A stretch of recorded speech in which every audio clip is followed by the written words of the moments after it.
నమస్తే మిత్రులారా, నేను మీ శ్రీనివాస్ చౌహాన్ అడ్వకేట్. మిత్రులారా, వివాహం అయిన ఎన్ని రోజుల తర్వాత విడాకుల కేసు చట్టబద్ధంగా వేయడానికి అవకాశం ఉంటుంది? సో మిత్రులారా, మన దేశంలో హిందూ మ్యారేజ్ యాక్ట్ 1955 అనే చట్టం అమల్లో ఉన్నది.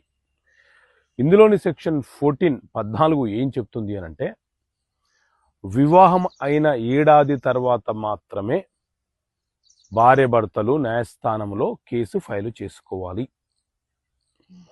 ఏడాదిలోపు విడాకులు కోరుతూ కేసు ఫైలు చేస్తే న్యాయస్థానము ఆ కేసును విచారణకు స్వీకరించడానికి అవకాశం ఉండదు. కొన్ని ఎక్సెప్షనల్ కేసులలో మాత్రమే ఒక ఏడాదిలోపు మాత్రమే కేసు ఫైలు చేసుకోవాలి.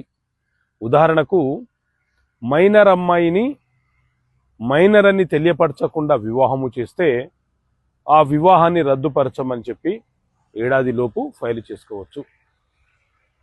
అలాగే మ్యారేజ్ అయిన రోజు నాటికి అమ్మాయి గర్భావతి అని తెలిస్తే విడాకులు కోరుతూ సంవత్సరం లోపే కేసు ఫైలు చేయవచ్చు.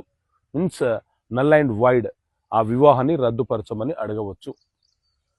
సో ఇలా కొన్ని కండిషనల్ కేసులలో మాత్రమే ఏడాదిలోపు కేసు ఫైల్ చేయడానికి అవకాశం ఉంటుంది. అలా కాకుండా సాధారణంగా అయితే వివాహమైన ఏడాది తర్వాత కేసు ఫైలు చేయాలి. మరి ఎక్కడ ఫైల్ చేయాలి అనంటే, ఎక్కడైతే వివాహమైందో అక్కడ ఫైల్ చేయొచ్చు, లేదా భార్య భర్తలు ఇద్దరు చివరగా ఏ ప్రాంతంలో అయితే ఉన్నారో ఆ ప్రాంతము ఏ న్యాయస్థాన పరిధిలోకి వస్తుందో అక్కడ కేసు ఫైల్ చేయవచ్చు.